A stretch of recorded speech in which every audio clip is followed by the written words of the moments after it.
Ben, thank you so much for taking your time. I'm really looking forward to this conversation. My pleasure. And thank you again for inviting me. I really do appreciate it. I appreciate your kind words before we started as well. Thank you so much. What inspired you to start unraveling the universe? Mm-hmm. Well, there were, I guess, a few kind of key points along the journey towards starting Unraveling the Universe. Um, I have to give big credit to Leslie Kean and Surviving Death, her book, which was later adapted into a documentary. So the book, the full title, Surviving Death, a journalist investigates the evidence for an afterlife. I first of all watched the series on Netflix. I was pretty skeptical going into it. My partner wanted to watch it. I thought, okay, let's do this. Let's be open minded. Let's have fun. Um, and I have to say, it was very compelling. Lots of it was very interesting. It kind of really grabbed me and made me want to look into this stuff more. I far from being convinced at that point, but convinced that I wanted to learn more and dig a bit deeper. From there, I went and read her book. This is kind of, spaced out by maybe weeks or months, but I went and read her book, which again was with a mindset of like, can this convince me? I'm still pretty skeptical, but I'm open and let's find out. So anyway, I read it and found it incredible and so much information packed within it and really easy to read. Um, in that book, she talks about the idea of super-psi or survival being the most likely explanations for a lot of the evidence. And I thought, okay, what is that all about? This super-psi, this psychic stuff, like that's way outside of my comfort zone. So she says that in the beginning of the book. So I essentially tried to put that out of my mind while I read the book and just focus on the survival evidence. But when I got to the end, I saw kind of what she meant. And so I felt I have to go and find out if this psychic stuff, again, is going to be able to convince me. And so I read Dean Radin's book, The Conscious Universe, The Scientific Truth of Psychic Phenomena, which is just brilliant and is kind of tough to read in a sense that I think he told me he aimed it towards like an academic audience. It's not necessarily for the everyday person, which I am. So it was quite a struggle at points, but really great book, really enlightening. So much in there, and so those kind of two books really opened my mind a lot. At that same sort of time, my beloved late grandfather was diagnosed with terminal cancer, and so I guess going down that journey at the same time was really pushing me into researching these things and wanting to learn more again, and try and understand if this was, actually, if there was actual evidence and if this was a real part of our reality that I needed to consider. So yeah, that was really what it was. I guess after learning these things and doing the further research and feeling in myself a bit more comforted, I felt I need to share this with other people because it felt like, in a way, the best kept secret that I'd come across. How can all this be real? How can there be a strong chance that we survive death? How can there be psychic phenomena? And yet, every time you hear that mentioned in the mainstream or in pop culture, it's just under a tone of ridicule or purely a religious basis or whatever. So yeah, that is what it's all about, really. I read these things, I came across these things, had this journey, and wanted to share that and help other people change their relationship to, I guess, to death. Yeah, very interesting. What do you find particularly interesting and intriguing about the topics of life after death, consciousness, and UFOs? Yeah, I mean, good question. In terms of the death thing, that's always been like, death was something I was never comfortable with. I was always kind of scared of death. I wasn't shy to admit that to somebody if they'd asked me about it at the time. I grew up in a religious family, so I grew up as a child with the idea of heaven forever and or hell if you're bad. But to be honest, even that freaked me out a little bit. The idea of eternity, even if it's eternal paradise, like that kind of was a weird, hard to grasp thought. But no, I've never felt comfortable with the concept of death. It kind of freaked me out, the finality of it, especially after I drifted away from the Christian faith that I was brought up in. So I never, I guess I didn't like leave Christianity and then immediately search for answers, but I guess it left a bit of a hole. It left a bit of a like, after I lost that Christian faith, I was like, okay, so now what do I do when it comes to death? I just have to put this out of my mind because it's too depressing to think about. I don't just want to spend time thinking about how I'm going to die and all my family are going to die and I'm never going to see them again. And there's nothing, there's nothing I can do about it. So death has, been something that fascinated me. And upon realizing there was actual evidence that suggests we may survive, I was gripped and I had to learn more and more about it. I guess that sums that one up. UFOs.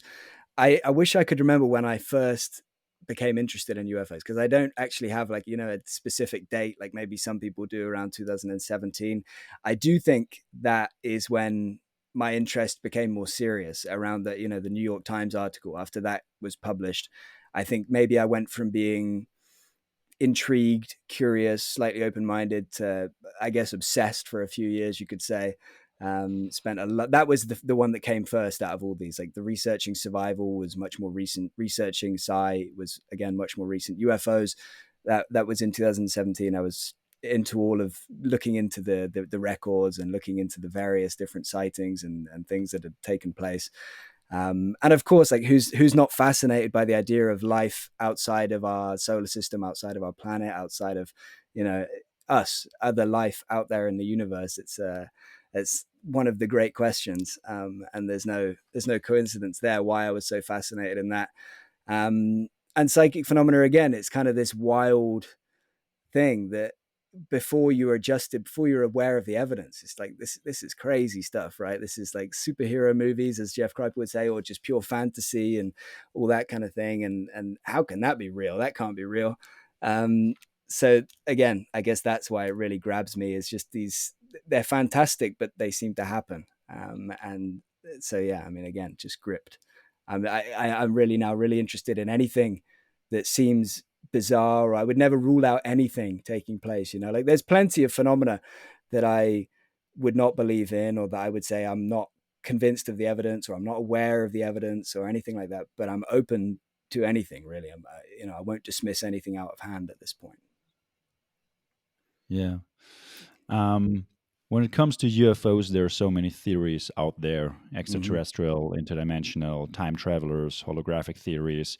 Which one do you believe accounts best for what we are witnessing? Yeah. I don't know. That would be my main answer there, with underlined in bold. I just don't know. Um, I have issues with the time travel hypothesis, even though I think it's interesting and I'm open to it. And I think Michael Masters has done lots of really interesting work on that. And yeah, I've heard people talk about it in the sense that gives it credibility. For me, I always, for years, I've thought the extraterrestrial, physical alien beings coming from another planet, maybe, 5 to 15, whatever light years away, they're fairly, rational explanation. Like, okay, if they're a few thousand years more advanced than us, it doesn't I don't need to work a lot to get my head around the fact that they might have had some kind of technological breakthrough that allows them, to visit us. I don't need to speculate as to what that breakthrough would have been, but there are plenty of roads you could go. Think what we've achieved in the last 200 years. What could we achieve with another 2,000, 200,000? Who knows? So that always felt like the most down to earth, I guess, if you want to put it like that, or the most logical, the most rational explanation. But then the more I go down the rabbit hole and the more I look into everything, I don't know if that explains everything cleanly. And I don't know if that will be the explanation. There could be more than one, of these phenomena taking place. There could be more than one origin of UAP, as we say. Um, I still think that that I think it's quite likely that there is some kind of extraterrestrial intelligence with us here, interacting with us here on some level, or at least has visited us in the past. But then, other than that, is there more taking place? Maybe. I don't, I don't know. Yeah, the interdimensional just makes my head spin. I can barely even think about that without just getting myself all knotted up. Yeah, it's pretty hard to comprehend. Mm. Um, there's always the question about evidence that is very debated. What's the most credible evidence that you've encountered supporting the UFO claims? Mm-hmm. Well, I suppose the first thing I would say is that, similar to survival. I'm sure you'll ask me the same question for survival and other stuff as we go on, but similar to survival, the main thing in favor of it is the overall body of the evidence. It's the fact that we can take out slices of it, we can take out different elements. Like if somebody says, "Oh, I don't agree that," just to pick something random, cattle mutilations are any part of the UFO phenomenon. Okay, fine, let's take it out. "Oh, I don't believe any abductions to be real." Okay, fine, take it out. Still, we're left with a very compelling body of evidence, and that is the overall thing for me that really makes it so convincing. Other than that, I guess how historic these incidents are, like how these sightings and experiences go back before we had the technology to even, you know, do anything remotely so before we even put things in the sky, really. And before we had things that could travel fast, people were seeing things that still fit contemporary descriptions. So that, I think, is a big boost to the evidence. And then if I was going to pick one specific case, I guess, like as everybody would pick, is the Nimitz incident from 2004, just because of how corroborated it was with so many different, you know, like radar. The pilots witnessed it, Dave Fravor and Alex Dietrich, and you've got other military personnel that witnessed things. I think, yeah, and the camera footage as well. I think that case is really in a kind of class of its own with the evidence there.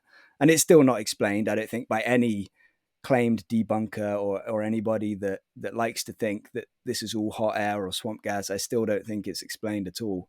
So yeah, for me, the Nimitz would be a real standout case. Of course, there are others that are really interesting too, but yeah, that's in terms of the evidential quality, I'd say that. Do you think there's a connection between UFOs, consciousness, and life after death at all? Mm. UFOs and consciousness, like I think there's probably, yeah, some connections there. When it comes to life and life after death and UFOs, I feel a lot less sure to say that there are some connections.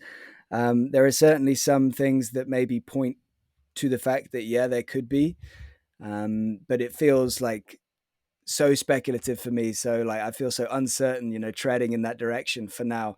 There are cases of people that have like a near-death experience and that they claim they see, like a UFO or occupants of a UFO and things like that. Likewise, there are cases where people would have an alleged abduction experience and then they would claim that they have seen deceased loved ones that they knew. And so there are these kind of crossovers and things like that. But I don't know how comfortable. And also, of course, you have the idea of orbs, which are very synonymous with UFOs. It's, even at the moment, I just heard something on the news. I think it was Ross Coulthard that brought it out. Orbs boxed a fighter jet and forced it to leave this bit of airspace or something like that. So orbs synonymous with UFOs, but also very involved in terms of survival after death and what happens after we die, in the sense of they come up in mediumship, they come up in cases of apparitions. It seems to be when people are, discarnate entities potentially asked to describe how they look, which is obviously an interesting question and an interesting, entire thing. That's for somebody that's not maybe aware of any of the evidence, I sound a bit mad right now. But either way, plenty of cases, plenty of people in these cases have described looking like essentially an orb, like a ball of light floating. And some living people have witnessed seeing these things moving in and out at times where they maybe have trying to communicate with a deceased loved one. So I might be rambling a little bit, but yeah, seems like there's some parallels, but whether they are connections or whether they're just similarities or commonalities, I don't know. When it comes to consciousness, there's more, I guess. What am I going to think of off the top of my head? I'm not sure. I did do an interview with somebody about that kind of thing, and he had a lot to say. He wrote a paper on the commonalities of psi phenomena and UFOs. Of course, you got like the fact that the UFO occupants allegedly tend to speak in telepathic, non-verbal communication.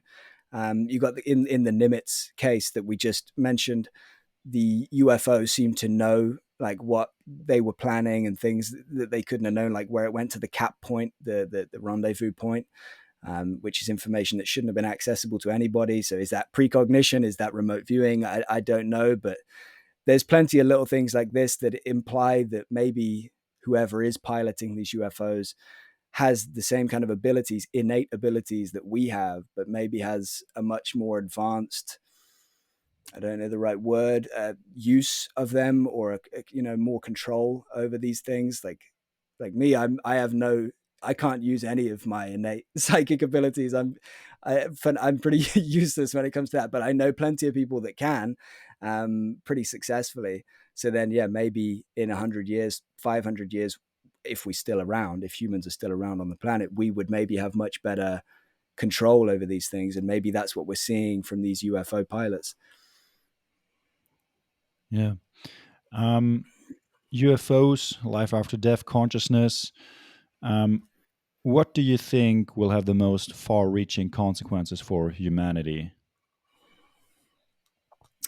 It's a good question. It's a tricky question as well, because they all are going to have big implications and consequences. I mean, when people think of the idea of life after death, sometimes the first thing people can think of is, our life for so many people is, there's so many people that are depressed and struggling, and life is hard for a lot of people. And, the first thought is often, oh, everybody's just going to want to, end it and go to the next place if they know for 100% that it's there. I don't think that would be the case, because in so many NDE, near death experiences, people, despite, maybe having a difficult life and maybe, wanting to stay in this afterlife realm that they visit in their NDE, once they are back in their body, they generally don't have any urge to end their life. They generally want to maximize their life while they're here and while they're living, and they kind of know that this, whatever comes next, will be there waiting for them when they get there. So I don't think that would be necessarily a negative implication. Obviously, if we get confirmed, or if people agree on consensus that there is a non-human intelligence interacting with us, that's going to change everything, because it's going to make us realize we're no longer, I guess, to use something Lou Elizondo said quite a lot, the top of the food chain. We're not necessarily the smartest kids on the block and the be all and end all and the center of the universe, and what other cliches can I use? But it maybe would force us to look at things a bit differently. It may also force us to treat our fellow humans a bit nicer, and maybe even the animals and stuff that live on our planet, and our planet itself in general, may force us to reframe how we deal with things. But would it force the big corporations and governments to do that? Maybe, maybe not. Um, Psychic phenomena, that's a whole other kettle of fish, isn't it? I mean, in a way, realizing that our consciousness is more than just, our brain and everything like that, should make people more open and caring, I would think, and considerate and loving and everything like this. But at the same time, if people start to understand that they can access these things, and imagine if everybody started, or even 10% of people started to learn how to, remote view and things like that, it kind of, it's a bizarre reality there potentially. A dystopian reality in a way, like where you kind of almost, you can't lie, and people can be caught out on anything, and it would change a lot. I think maybe overall a net positive, but I'm sure there would be pros and cons. Yeah. Very, very, very interesting. Um, you mentioned remote viewing. What psychic abilities do you think humans are capable of? I imagine that I wouldn't be able to give a comprehensive list. I imagine that we haven't given names to all of them, because it's all so unknown. I think that in the research, in the literature, like again, even if you just go as far as The Conscious Universe by Dean Radin, or again on Dean Radin's site, I think he has a links to a bunch of different studies and papers and things like that. I think realistically, there's evidence to suggest telepathy, this nonverbal communication, is real. I'm going to preface and say I don't think that or any of the things I'm going to mention work like how maybe somebody would picture, somebody that's totally unfamiliar with this stuff. They're going to picture telepathy. They're going to think, I'm reading your mind right now. I'm like, oh, Emmanuel wants this for dinner. He's doing this. This is what he's thinking about. I don't think that's how it would work. Maybe in like 0.1% of cases, but who knows? I think in general, these things are way more vague and they're hard to pin down. And it's just like, a natural instinct or sense that we have. It's just a natural part of our reality that we've suppressed. We talk about them as gut feelings because we're comfortable with that. We talk about intuition. We talk about various things like that, or having a good instinct and that kind of thing. Well, maybe 50% of those things are in fact these psi phenomena that we have just ignored and relabeled as just good at making a quick decision, or I just have a good feeling about something. But anyway, back to the list. Telepathy, remote viewing, so seeing something, accessing information without actually being there in person. There's plenty of evidence for that. There's this kind of dream telepathy, being able to input ideas into people's minds through dreams. I think dreams are a fascinating element of all of this, that are connected again in various ways, and I obviously don't know how, but fascinating. It depends if you include mediumship in the idea of psychic phenomena as well, or if you class it more with these evidence for survival, stuff like that. I don't know. I mean, there's I'm sure there's more. There's like hearing things, like clairaudience, I think they call it, clairsentience. I mean, there's a bunch of different ways that psychic phenomena manifests, and again, I think it's just way too mysterious maybe to put more labels on it than we already have. I think it's just so bizarre and unpredictable, and again, it doesn't necessarily work very well in the laboratory setting. I've talked about studies and things, but it's often the result is very small but consistent. And so, even if we could show that 1 in 100 people could successfully, do this telepathy or remote viewing or whatever, at a rate of like 1 in 5 times that they try to predict something, they get it perfect. Like, there's no way. Do you see what I mean? Like, even a small result is completely worldview shattering, and that's kind of where we are. But if you talk to somebody like, I think, Jeff Kripal, like you've spoken to, and plenty of other people, they'll say the things that happen out in the wild are much more important than laboratory studies, because you see this kind of more macro effects. You see these bigger things that happen unpredictably, spontaneously, maybe due to trauma or something else. They just crop up, boom, this big thing happens. Nobody was there to record it or test it or anything. It just, it comes and goes. Yeah. Based on your research and interviews, what's the best way to develop or learn these psychic abilities? From a good bit of research and talking to people, I would say that the first thing that would come to mind would be meditation.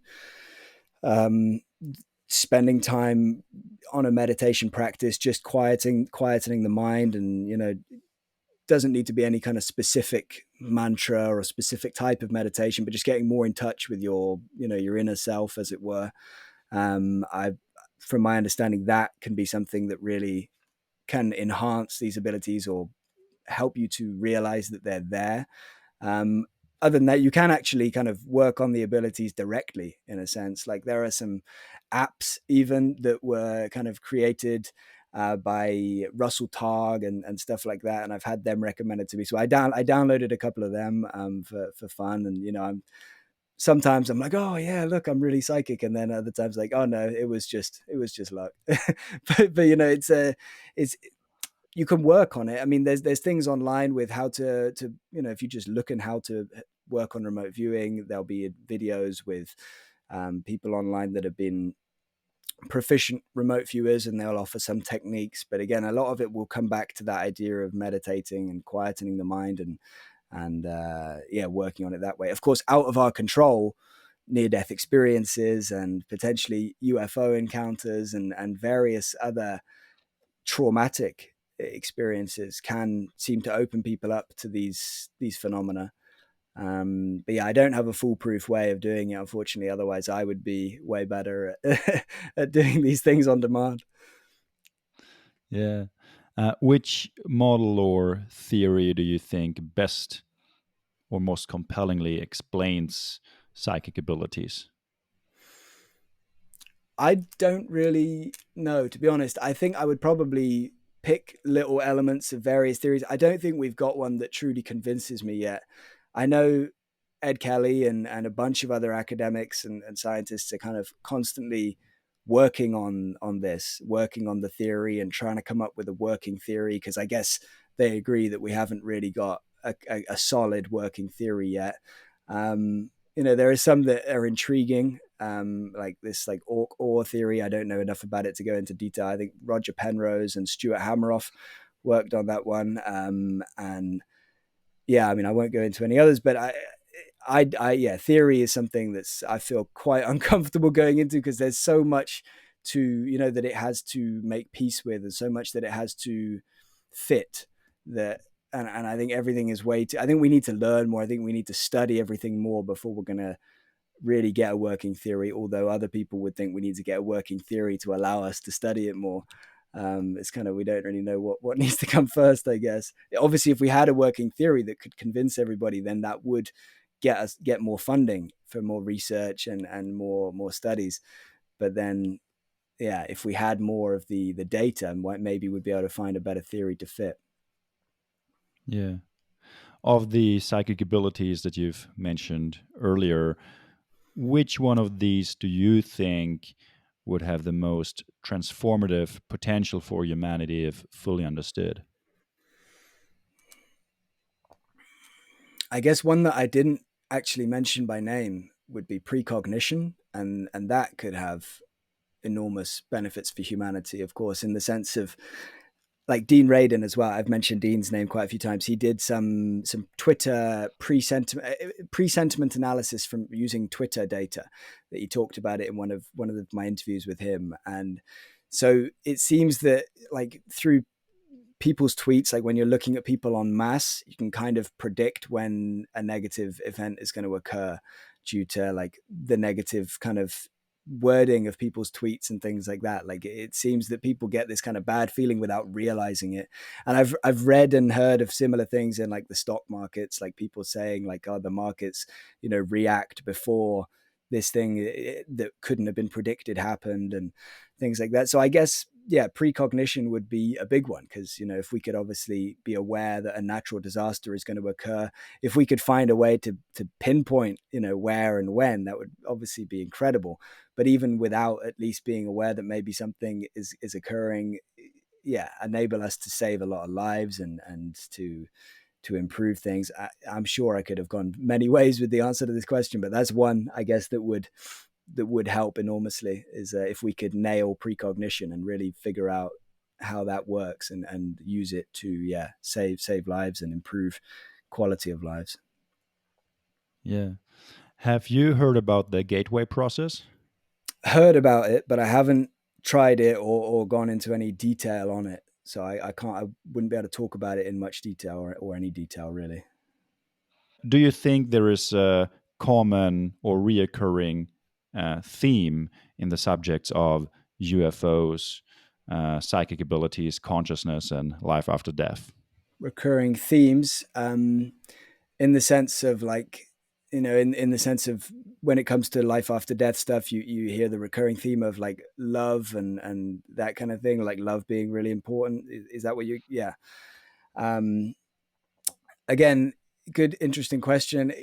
Love is one that, yeah, does kind of come to mind as a recurring thing that crops up, that you hear about in all sorts of NDE encounters, and basically everything that pertains to survival and life after death. All of that evidence comes with the idea that this love is this important thing. I mean, you could even almost find it, in a sense, could think of love as being consciousness, or consciousness as being love, like this kind of all pervasive force, the force in Star Wars, like just this thing that just is, and it connects everything and everyone. And some people, maybe the closest they can get to putting words on that feeling that they get when they reconnect with that is to say love.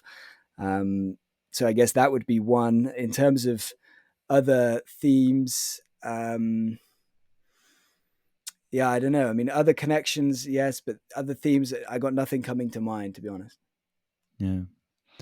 What happens after we die, and how does it fit into our broader understanding of reality? Mm-hmm. What happens after we die? Summed up into one word would be something. I'm firmly of the opinion that something happens after we die. I don't think it's just, all over and that's it. In terms of what happens after we die, I think some of the evidence that's most compelling to me is, these children with past life memories, the DOPS database. I won't go into too much detail because that's not really your question, but some of they've got a few thousand cases. Some of these cases have birthmarks with the children that correspond to the mode of death of the previous personality.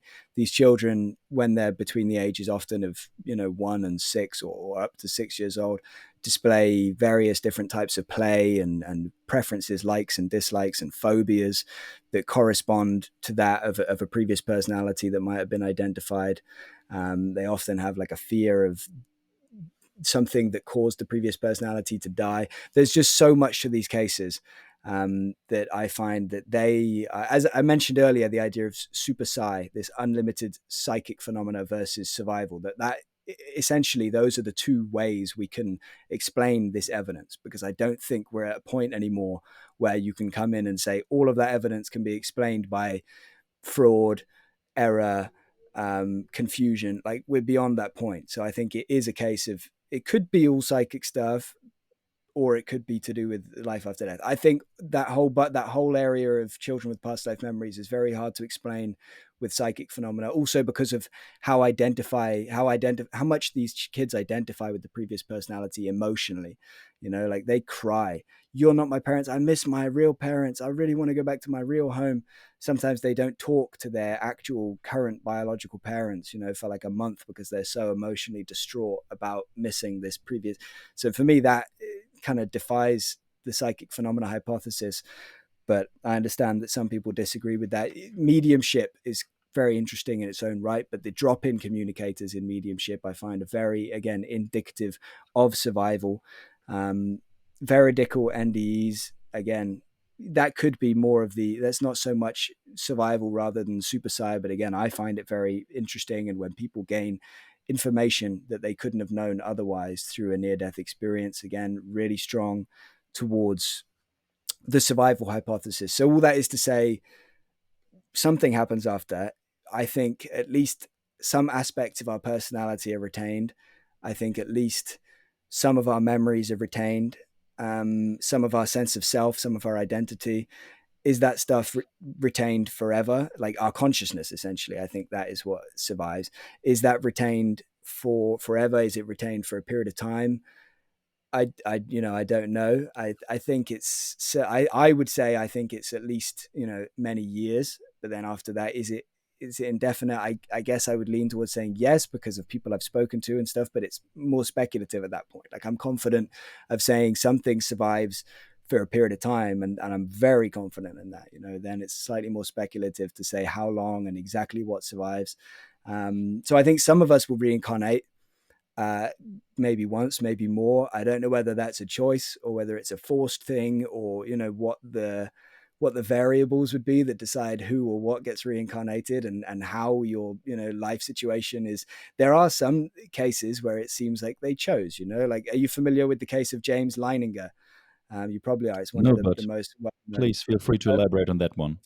I won't go into too much detail, but he's basically, James's dad Bruce and his mum Andrea, like, they started noticing James having nightmares, night tremors, and then when he got a bit older, he started saying some stuff. Anyway, it turned out that he was seemingly recalling memories of a past life. Bruce at the time, very Christian, it didn't fit at all with his beliefs. He was very against, actually, like, the whole thing. Andrea, the wife, would say, or the mother, "Yeah, I think he's having past life memory or something." Bruce, no chance. That's not what's happening. Not in my house.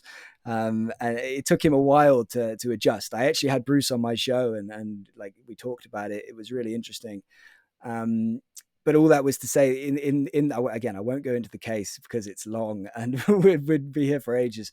But as part of this case, one day he was sitting in his garden with his dad, Bruce, and he said, "I knew you'd be good parents, you and mum." And he's like, what do you mean you knew you would be good parents? And he said, "Well, I knew you'd be good parents. That's why I chose you. That's why I chose you at the big pink hotel on the beach in Hawaii when you're having dinner," or something like that. And Bruce said that, yeah, we did have a little, honeymoon. I think before we got pregnant, we had a honeymoon in Hawaii on the beach at a big pink hotel. He's like, I don't know how old off the top of my head, but I think he's like 5 or younger when he says this stuff to his dad. And there's plenty of cases like that. Again, it's not by any means proof, but it suggests that maybe some people do have a choice. But it can't be a choice for everybody, right? Or it could be. It seems unlikely in the sense that would people choose these really hard lives? I don't want to be the guy that says, yeah, you'd choose that because that's, you know, the road you need for, because some people have awful lives. And why would they choose that? I don't know. And I'm not saying they do, but all I would say is that we don't know. And maybe on some level, this higher part of ourselves, this consciousness, this part of us that maybe is more aware than our physical self here, maybe it does decide that road is worth taking for some reason. You know, we've all been through difficult things, and maybe sometimes we do find new parts of ourselves and find new strength through, you know, that trauma. So again, I'm rambling, but something happens after we die. Some of us reincarnate. After that, it's all speculation.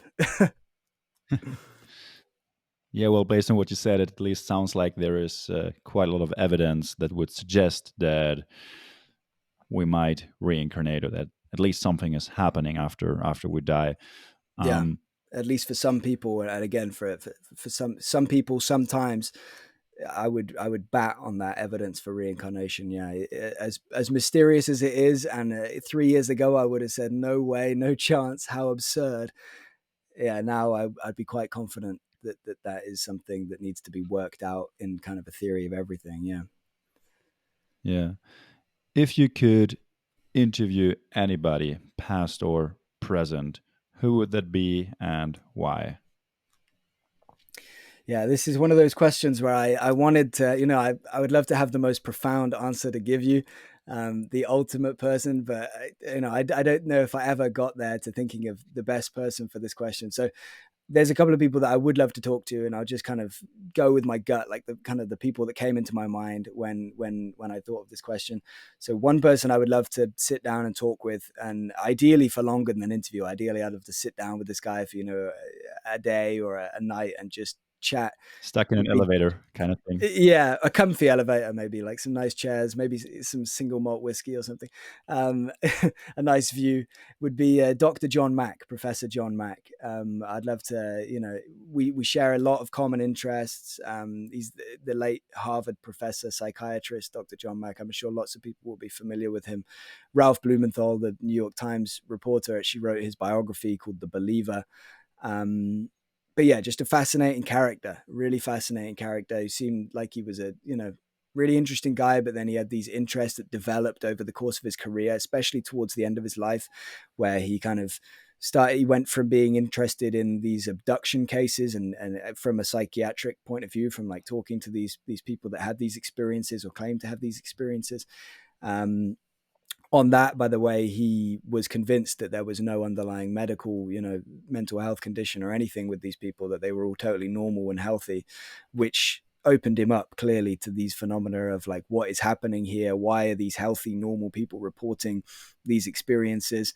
He went on to have interest in, you know, what happens after we die, and all of it, really, like holotropic breathing, moldavite even, which who knows if there's anything to moldavite, but as I said earlier, I won't rule anything out. But he was just a fascinating character and clearly a very intelligent person, and had loads of personal experiences. Obviously, if I could talk to him now in his discarnate form, I'd ask him what happens after we die. Nobody's better placed to tell us than somebody that looked into it and that has now passed on. I guess somebody else I would really love to talk with would be Eric Lopes, I think is how it's pronounced, but I always think it looks like Eric Lopez, but Eric Lopes. He's one of the witnesses from the Varginha incident that took place in Brazil, that James Fox did a documentary about. And he was one of the police officers that there were two police officers. One of them allegedly caught one of these beings that were running around this town, that had crashed in this town. And he was allegedly there with the guy that caught him. The guy that caught him then died a few weeks or months later of various issues like immune failure, I think, essentially.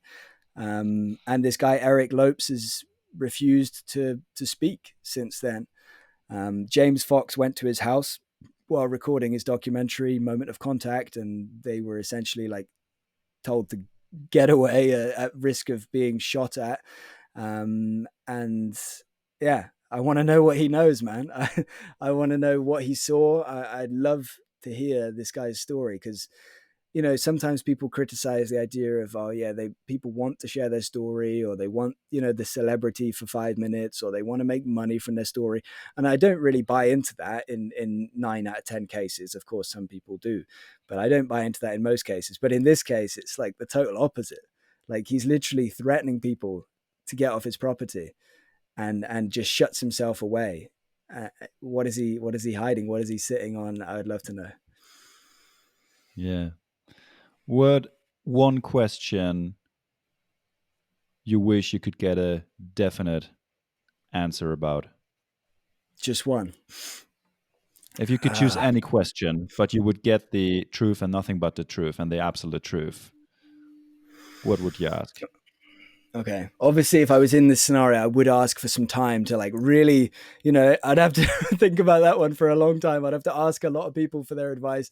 I'd maybe take a poll, get a vote and everything. The one question for humanity, but I wouldn't waste it on, are we alone in the universe? Because let's be honest, like, we're not. Even if all of the UFO stuff is made up, which it's not, we still, the universe is so vast. There's just no way that we're the only intelligent creatures. So that one I wouldn't waste. I guess it would be like, what exactly? How does it work? How does what happened after we die actually work? It would be something like that. It would be, I'd want to know the intricacies, the nuance, like, how individualized is it for everybody? Like, does everybody have a different experience? Are we all, having some kind of collective experience? Like, what is actually waiting for us after the death of our bodies? I guess that would be the big one that I would really, really want to know. Yeah. What's the most fascinating story or fact that you've come across in your interviews? Excellent question. Most fascinating fact. Hmm. I mean, yeah, some of the stuff that I've come across that I would mention when you say the most fascinating fact, I don't know if it exactly fits perfectly, but it's what's coming to my mind, is that no matter where I read stuff and no matter how much I read, it keeps coming back to this recurring idea. And maybe it would have worked earlier when you said a recurring theme, but this recurring idea that meditation just seems to help like, it seems to be so important and so intricately entwined with all of this stuff, in the sense of, like I mentioned, meditation can help to actually access these psychic kind of potentials.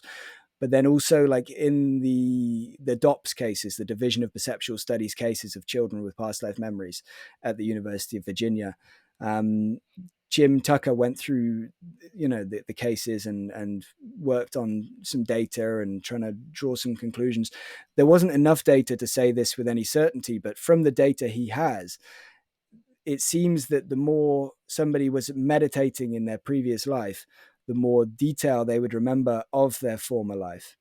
And that kind of, again, recurs. Like, it seems everywhere, it seems to kind of crop up, that this meditation is so important. And like, I wish I knew more about why and what, but it seems that's just something really, one of the most fascinating facts that I've come across, one of the most fascinating aspects of this.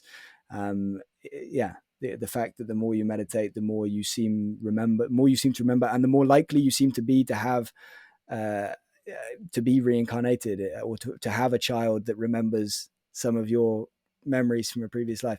It's weird to word this stuff. The most fascinating story, there's a lot. There's so many. Which one would come to mind? I mean, one that always kind of sticks in my mind a little bit is this one of the cases from Surviving Death, the book. And it's like a medium from, all the dates. I'm having a mind blank on dates and everything like that, and maybe even names.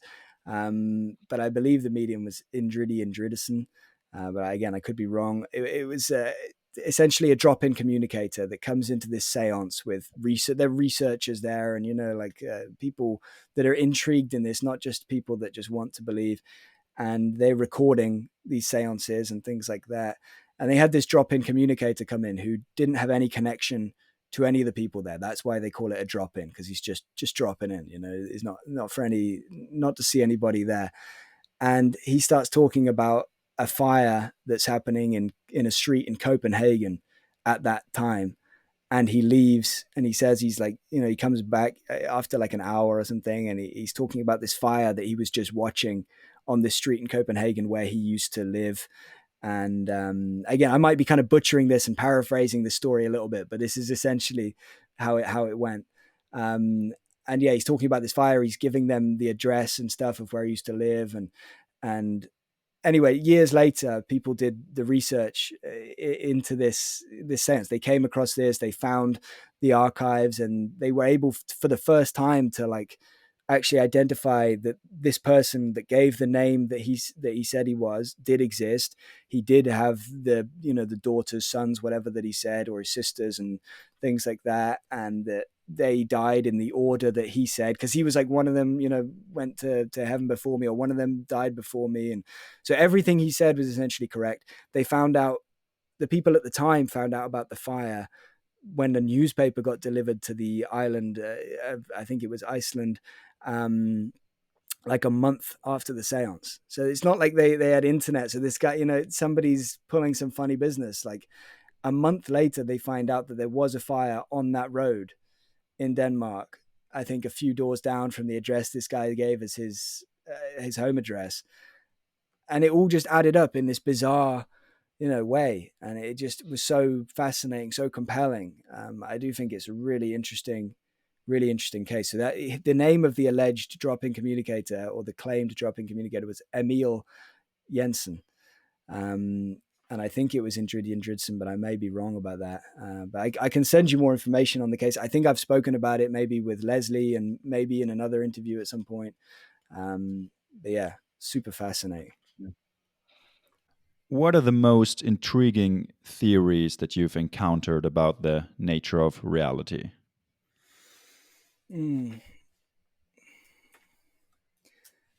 I guess, yeah, I don't have too much to say on that, I guess.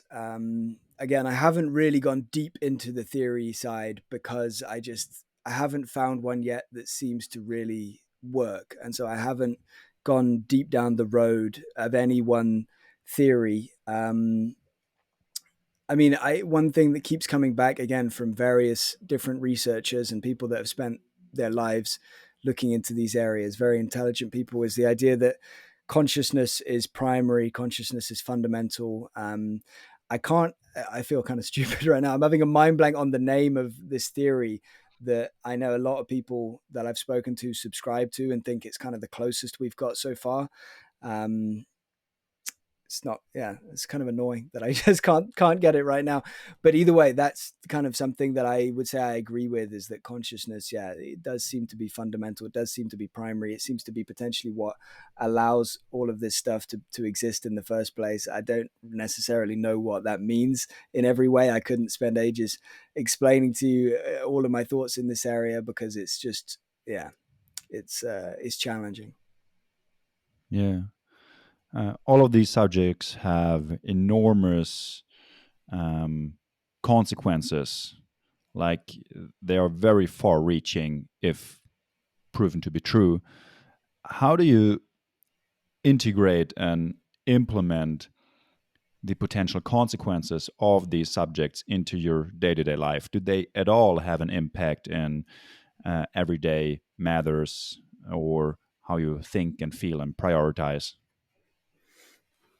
I guess in a sense, yes. In a sense, no. It's not like I'm actively thinking about these things, but do you mean like my understanding now as opposed to my understanding before? Like, yeah, how has that impacted me? Essentially, my fear of death would be a major one, of course. Like I mentioned how I was terrified of death beforehand, and any mention of death, either for my own, thinking about my own mortality or of my family or friend, that would have brought me major anxiety. These days, a lot less.